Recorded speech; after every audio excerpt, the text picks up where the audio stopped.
Sticking with Buddhism and Greed and Materialism, one of the exciting people in Buddhism is the Karmapa, the 17th Karmapa. He's second only in importance to the Dalai Lama in schools of Buddhism. And he said this very simply about greed. Greed keeps us focused on what we do not have and binds us to what we already have. Greed guarantees that no matter how much we acquire, it'll never be enough. Building a society or life based on greed is a recipe for dissatisfaction, plain and simple. So we won't be satisfied if we're greedy. And he also talks about the Buddha. As the Buddha said, chasing our desires is like drinking salty water. The more we drink, the thirstier we become. Therefore, I believe that where we find meaning in life, as an individual or as a society, will need to change in the 21st century. We need to pause, slow down, simplify. Now let's have a look at Jainism in relation to greed and materialism. This is a very, very ancient religion. Mahavira, the founder, was around at the Buddha's time, and people have described this religion as the most ecological religion. For instance, there's 17 vows for eternal restraint, not having more and more. The ideal of this religion is the monk and the nun. They have a system of rebirth, and you make progress to higher spiritual worlds. They don't necessarily talk about God, but they talk about higher spiritual worlds. And the ideal of the lifestyle of the monk and the nun is where they see it. And I've been to India, and I've been to Gujarat and Ahmedabad, and I can testify that the monks and nuns they only have what they can carry. They sleep on cardboard. They have a whisk. When they sleep, they whisk the cardboard to make sure they don't kill any insects, because life is very precious to them. They also have a mask over their face so that they don't inadvertently breathe in insects. One of my greatest moments in India was at the celebration of the birthday of Mahavira, where I was invited to speak to 10,000 Jains. And it was being hosted by Sri Maharaprajna, who was of the head of the Theravada sect of Jainism. And he spoke. That man, although he was an ancient tradition, he knew about what was going on in the world, and he had an acute insight into it. For instance, he pointed to the sayings of Mahavira, the very basis of Jainism. On the aggravation of one's greed, a person fails to distinguish between what should be done and what not to be done. Mahavira said that. And Sri Maharaprajna said, to abandon attachment is the art of living, as it is the art of dying. But this is what I love about this man. He saw quite clearly The first rule of ecology, he said, is limitation. Now we're going to move on to Sikhism, quite a modern religion. It's in North India, in Punjab, but there are 30 million Sikhs around the world, so it's quite a big religion.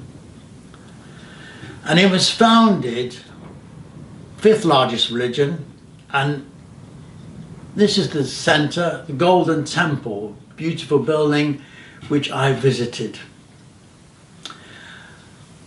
Guru Nanak is the first guru who founded the Sikh religion, and he taught all his lifetime and handed on the guruship to another guru. And in the end, there were 10 gurus, and there wasn't a successor after the 10th.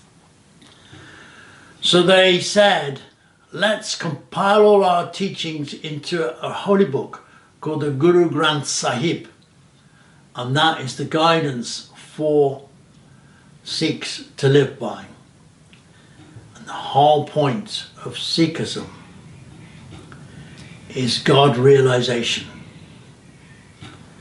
I stayed with Sikhs in Pune, and I stayed at the complex at the Golden Temple, and I was a guest on behalf of Guru Nanak University.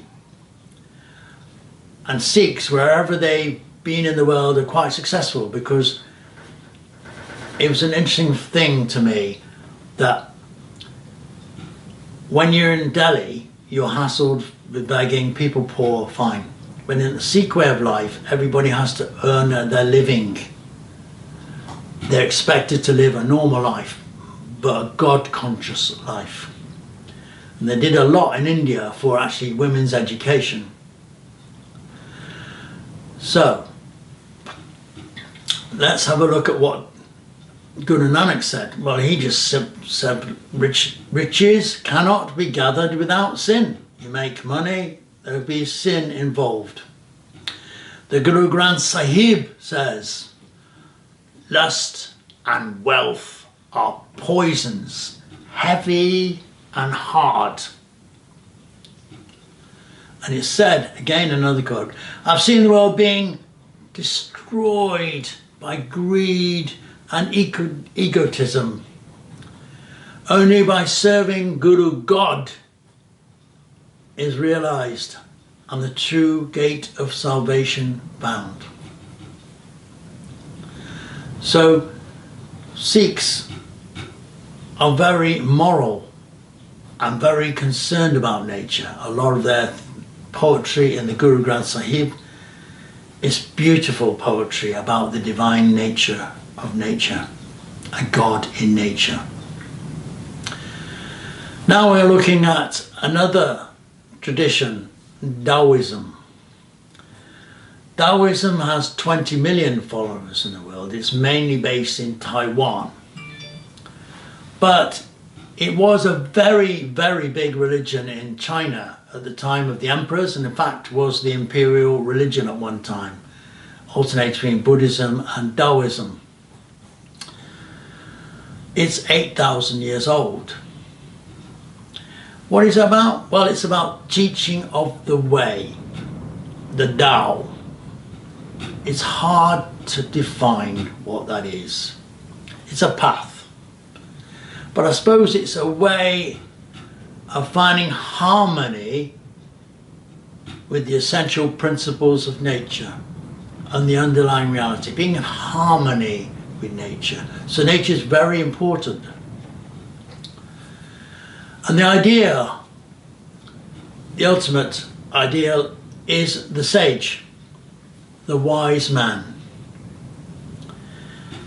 He wants to follow the Tao, that's his main purpose. And these people like Lao Tzu will go on to, weren't wealthy, they didn't accumulate a lot of wealth. They were interested in the one thing. So they were interested in being, the quality of being a human being, not possessions. And the Tao Te Ching is a very, very important work, a treatise on virtue, and it's the second most translated work after the Bible. And it just says this in the Tao Te Ching: great conflict arises from wanting too much. We can see that in the wars in the world, oil wars, Iraq, etc. People wanting too much.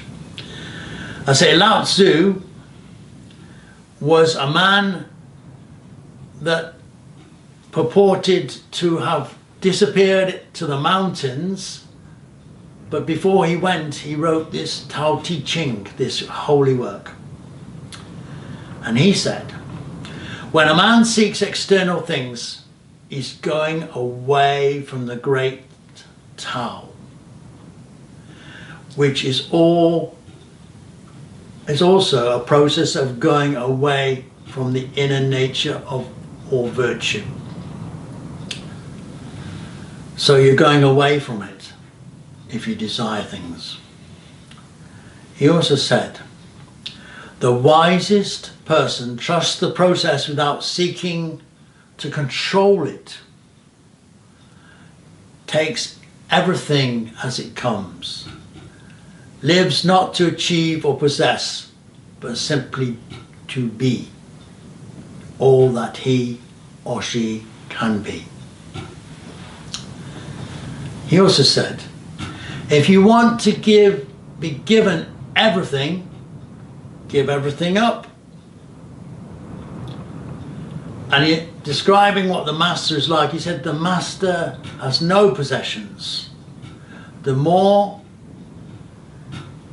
he does for others, the happiest he is. The more he gives to others, the wealthier he is. And lastly, he said, those who know they have enough are rich. So the emphasis on Taoism is really on being, the quality of your being, which is distracted from materialism. And Taoism talked a lot about society. And in Taoist China, they banned all hunting, let all wild animals go, and made sure everybody had enough to eat. There was food. Very egalitarian. So that is Taoism. Right, we're looking at the causes of climate change, deeper causes, greed and materialism. The most ancient religious tradition known to man is shamanism. 40,000 years old, and it's found in Australia, South America, North America, South Korea, Siberia, found all around. And you can see from this picture, this is a typical shaman who has a drum. They are people who are very special, have a connection with the earth. In a community, they're the healers. When people are ill, they heal their soul, if you like. They go into trance states and they communicate with animals. They're very in tune with their surroundings. They value a connection with the natural world and have visions. They seek visions so that they understand the natural world. The Native American Indians in North America, they have a shamanic culture which was pretty well decimated by the opening out of the American West. And even today, the North American Indians suffer greatly. I remember seeing a man in New York when I travelled to the States to promote my last book. And he was from the Lakota tribe. And his whole meaning in his life was that he was the keeper of the Lakota songs, and he kept them very well. But he had no job. A very, very poor nutrition, and he was quite ill because of lack of support from the government. But if we look at the Apache, they had deep respect for nature. And you can show the difference in the way they looked at buffalo, the North American buffalo. There were so many that it took 3 days to pass through a herd at one time. But the Apache always prayed to the buffalo and thanked the buffalo for everything, and they used everything off the buffalo. So they had a deep respect for that buffalo. In fact, they had a sun dance which celebrated their relationship with the buffalo. And at one time, the cavalry saw them doing this dance and thought they were rebelling and shot a few of them. So they weren't understood. In 1865, it was estimated there would be 15 million buffalo. That's at the end of the American Civil War. By the 1880s, they're almost extinct. Some say that they could kill 100,000 a day with, of course, the efficient rifles. And in 1873, there were 1.3 million killed, they estimated. And you can see from this picture the piles of skulls that accumulated.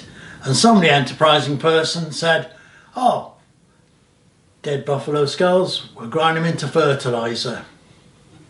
And they made a fortune out of it. So people went on trains to just shoot buffalo. They were encouraged to shoot the buffalo because the American government had it in their hands. If there were less buffalo, the Indians would starve and there'd be less resistance from them taking their lands. And I was privileged to travel to British Columbia, where at the university there in Vancouver, British Columbia University, they had a whole collection of original artifacts. And it's quite, what is really clear about these cultures is ceremonies were a big part of their culture, and what they valued as vision quests or wealth in other ways. Like a Navajo Indian was respected on how many songs of the tribe he could remember. So they weren't greedy, they took what they needed, and they had a very rich culture on the West Coast because there's fish and they didn't need to work all the time to get food. Chief Seattle has often been quoted. He was from Vancouver. They took his land. They never gave them compensation for it. But he said, take only memories and leave nothing but footprints in relation to the land.